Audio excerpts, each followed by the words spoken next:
Welcome back. Welcome back again. Like you never left the first time. 14 years, 16 years, whatever. I don't know math. Thank you. Welcome to Sode 6, K.F.O.S. You know what it is. We'll speak on that.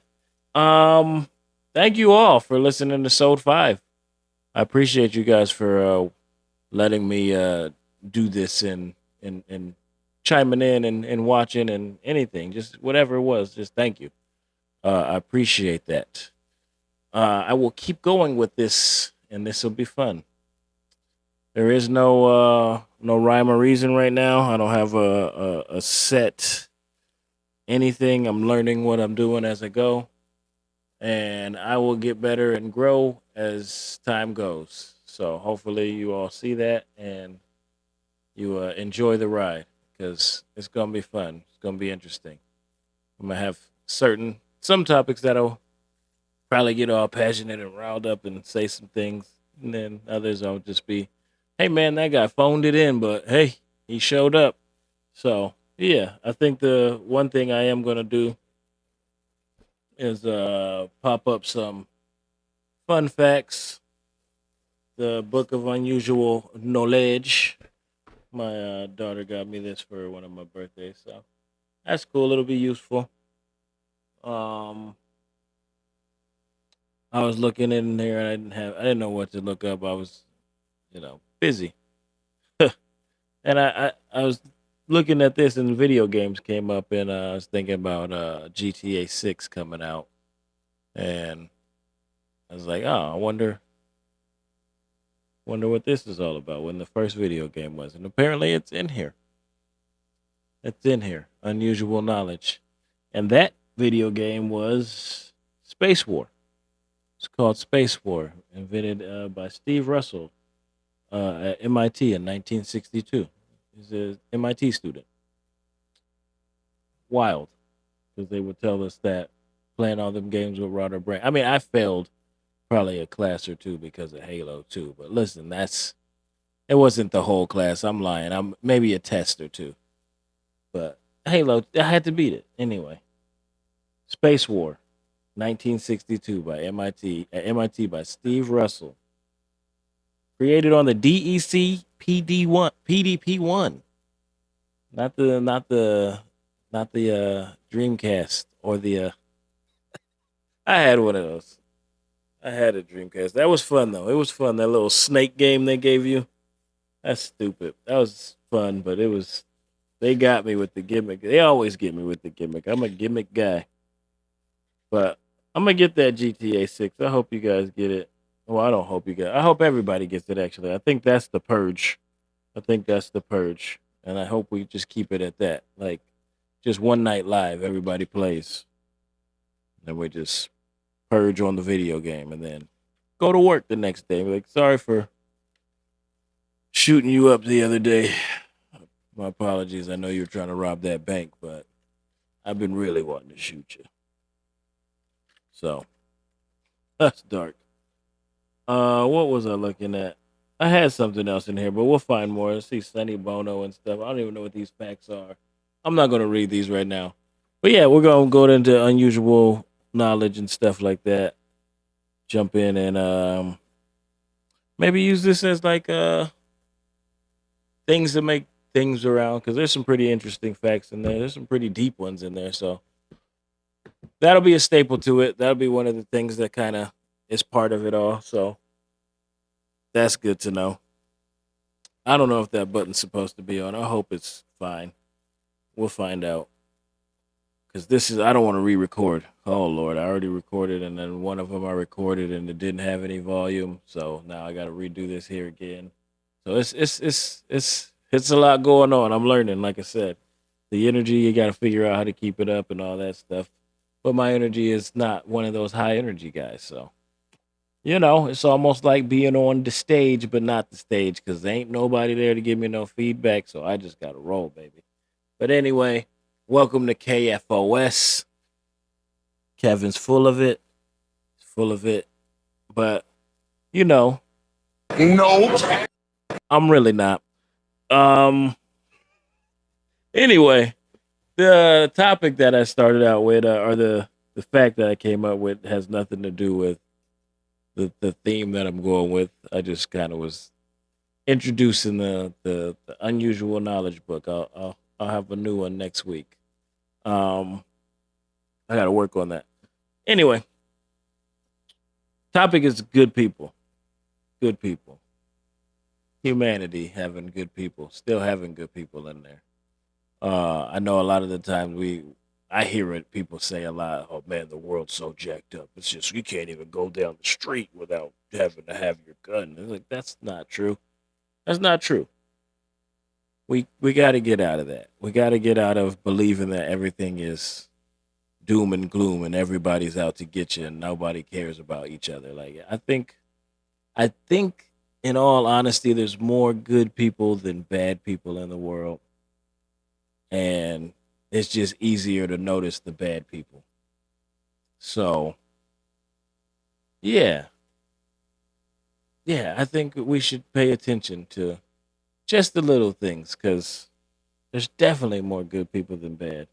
I don't know. People just I don't know what the expectation is. I think it goes into like what makes a good person, like what is a good person, and I think that's one of the questions that people gotta ask yourself. Like you gotta ask yourself, are you a good person? Like what makes you a good person?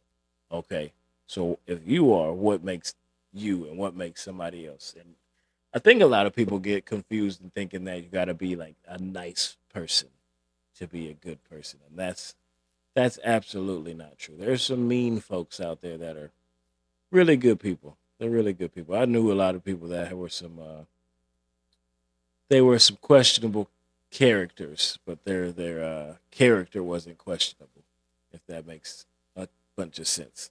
So yeah, you hang out with them and be like, "Dang, you're actually a really really good person," but then they talk to people in public and you're like, "You're an asshole." Like you, that's why you have not many friends because you're an asshole. But if only people knew this deep part of you, that's you should let that out more instead of being so guarded. And I think that might be part of it is we're all guarded as we all gone through something, been burned, something, whatever it is. But I think got to learn to let things go. Don't give the next person the expectation of what the last person did because they're not that person. That's not fair to them. Um, so I try to do that, and I don't know. I think I'm a good person. People tell me I am, and I try to do good deeds, not good deeds, but do what's right by people. Um,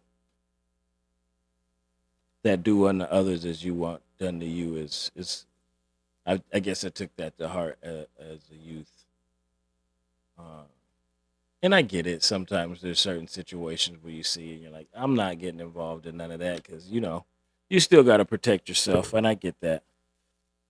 I get that, uh, but I don't know. I don't know. That's one thing. I'm looking at my thing here, and it's like I wrote down what does it cost to be a good person, and that's one thing I was thinking about was like not obviously a monetary thing. It's obviously not that. It's more what does it cost? It's more or less time, some energy, and like a lot of things people aren't willing to give to strangers for to say. I try to treat strangers as the same as I treat like friends a bit. Not always, because it's like I'm not I'm not standoffish with friends. Strangers out in the wilderness, sometimes with my current work schedule and things like that, I'll angle off on people. Still gotta be cautious. That'll make you a bad person. But the cost of it is nothing really when you think about it, because the reward of being good to one another, even if you don't get the thing, the hope is your good goes from one person to the next. So say you're trying to be doing good to others, and you do something nice, or you do something good, or you do something that's right, and it affects somebody in a positive way, the hope is that they remember how that felt and that they do that to somebody else or for somebody else or however that goes. So like I just feel like the cost is non-existent if the reward is that. So if the reward is good and keeps snowballing, then there is no real cost. It's just a little time. You don't get time back, but if it snowball, even if it doesn't, and you know you did something that was right, then whatever. You did the right thing, and that's whatever. What were you gonna do with that little bit of time in that regard? Most of the time we think about that and we think about time and it's like, what were you gonna do with that time? You was at Costco. You couldn't stop and help that person with their tire real fast or something like that. And you don't have to be stuff like that, but that's just things I'm thinking out in my head. Um, because it's easy to do that for people you know, but if we do that to each other more and people we don't know, it'd be a much better world. And then play GTA 6. And so this ain't an ad. I guess it should be at this point, but it's definitely not. Get your purge on. I get it, but the thing that made me get to this theme is obviously sitting right here in front of me. Um, this wonderful gestures, kindness here, uh, brought to me by a friend of mine, a coworker turned friend, he good friend, brought me this flag here to honor my friend and give me something to memorialize him. That I'm gonna put in my garage here where we would kick it.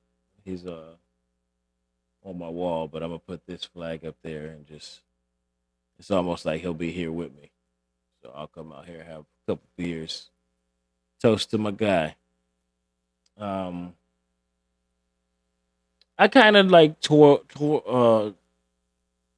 with it. I don't know what the word I'm looking for is right now. It's one in the morning. I tried to. I thought about not showing this to everybody. I was gonna keep this to myself, but I felt like this was a good thing to share with people. Um, just that was a kind gesture, very kind gesture, and he did not have to do that, and it meant a lot to me. It means a lot to me. So I am forever grateful for things like this. And it's this is great. Like this is something really cool that is going to be there for the long haul. Wish she was here with me, but this will do. This will do right now. Um, so just keep being kind, man. Like you don't know what you're doing to other people. You don't know what the effects of what you do to other people are. You don't know what other people are going through. You just don't. Like I don't know. I have weird scenarios happen to me where people come up and tell me that about my smile and stuff, but I'm like, I'm genuinely happy and smiling. So it's weird that that affects people in positive ways, but just even that helps people. So find it, find it. Get out of this negative turmoil cycle. I get on Facebook and I troll some people just for fun, and I shouldn't. And I'm not going to apologize for that, but I shouldn't because that's where a lot of this stuff comes from. Is people get in those bubbles and then just run all the way through, and it's like, dog, okay, this is too much. This is too much. We're tripping. We're killing each other over this, and it's the dumbest thing I've ever seen. It's dumb, and we got somebody who doesn't help that, and people should be able to admit it, but they can't, and that's okay. We'll get to that at some point. Um, we're gonna keep rocking on here, man. We're gonna keep doing things. My homie James used to always tell me to take those risks. These are the risks that I'm taking. I'm letting you guys see this stuff, and I'm trying to grow and I'm trying to get better. I'm trying to do all the creative things that my brain tells me to do. So there'll be a lot more things coming. I got a screenplay I'm working on that I haven't really been working on, but I've been working on for like 14 years. But it's still like a great concept, and I haven't seen it done yet. So I want to write it, and I will. It's one step at a time. One step at a time. Thank you guys all again. I hope this one recorded. Uh, Make sure you tune in to the Heavyweight Collective. We come out every Monday, and I'll be seeing y'all soon. I'll be seeing y'all soon. KFOS. Kevin's full of shit. We ain't got full of shit yet, but we will be. We will be. Anyway, thank you. We'll get better, and I'll get better. Now you guys do better. Uh, we'll do better. I'll do better. We all do better. Treat each other kind. And love y'all. Let's see if I push the right button.